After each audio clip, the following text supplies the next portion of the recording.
Good morning. Several weeks ago, we woke up on a Sunday morning to discover we had no lights. Our power was out. On a Sunday, too. It was horrible. But after moments of decision, I said, well, I guess I'm just going to grab my stuff and go get ready at the church. So I hopped in the shower.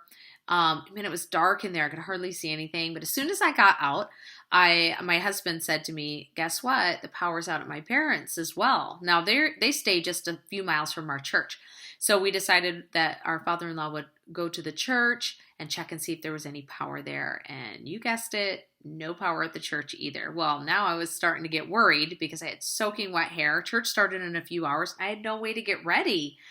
So I quickly decided I need to find somebody really quickly who can let me come to their house and get ready. So after a few texts, I'm thankful and blessed that we had a staff member who had electricity and I was able to go there and get ready for church and dry my hair. I don't think I realized how much I depend on electricity. I needed to iron my clothes. I needed electricity to plug in my blow dryer so my hair wasn't wet at church. But most of all, I just missed the light. It was so dark. I could hardly see anything in my room and in the bathroom. I needed light.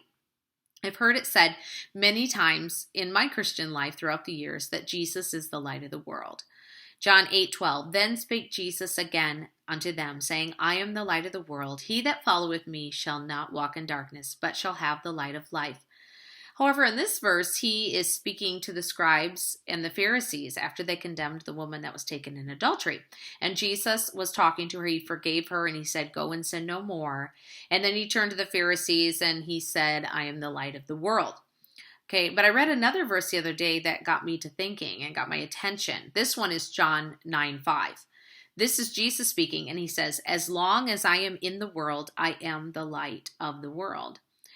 That got me thinking about that. Stay with me a minute. I'm going to go somewhere, okay? So he said he was the light. Then he said as long as he is in the world, he's the light. And then Jesus mentioned the light of the world again when teaching his disciples. But this time, he said his disciples were the light of the world. Matthew 5:14-16, ye are the light of the world. A city that is set on an hill cannot be hid.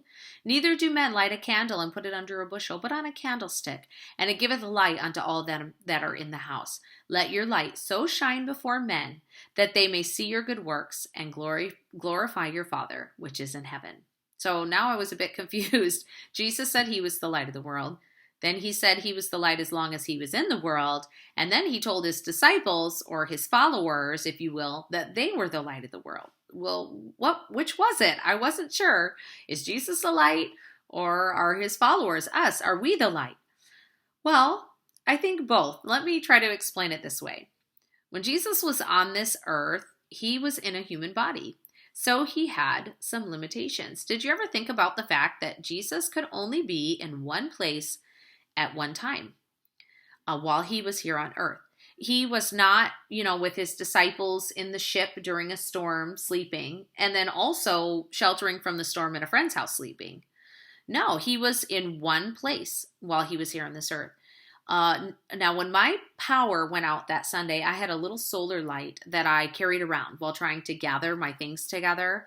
And there was a little problem with that. The problem was that light only lit up the room that I was in. It didn't give light to the whole house. It didn't help anyone else in my house, my kids or my husband, who was in a different room. It did not help them to see. They could only see the light if they were with me in whatever room I was in. Now, while Jesus was on this earth, he was the light of the world. But his light was only able to shine where he was. Everywhere he went, people flocked to him. People came to the light, but only where he was physically. Jesus's light was limited. He could only travel so far during those days. They didn't have cars or trains or buses or airplanes. He was limited to an area around where his earthly ministry was located. Now, I've often wished that Jesus was still alive today here on this earth. Wouldn't you just love to go hear him teach, to hear him preach, watch him perform a miracle of healing perhaps? I think that would be great. But one day I was thinking about that, and then the thought hit me that if Jesus was here on this earth, he could only be in one place at one time. But wait, if he was not here physically, but rather here in our heart, through the indwelling of the Holy Spirit, then he could be anywhere that a Christian was. He's with me right now. That's a powerful thought. In John 16:7, Jesus says, "It is expedient for you that I go away. For if I go not away, the Comforter will not come unto you. But if I depart, I will send him unto you." I was starting to get it now. Jesus in his physical body was the light of the world while he was here on this earth, but his light was limited to wherever he was at.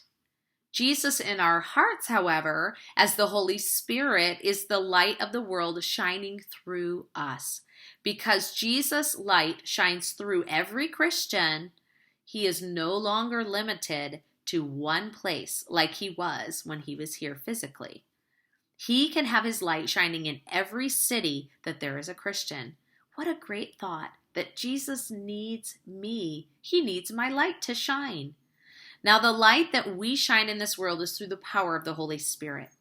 Just like the lights in your house have absolutely no use, no way to shine if that power is out, we have no light to shine if our power is out, or if we do not have the power source, the Holy Spirit living within us. But if he dwells within your heart, then you are shining the light of Jesus to the world. Without you, he can't shine. What a great thought to think about today. Now, I don't know about you, but today, this little light of mine, I'm going to let it shine.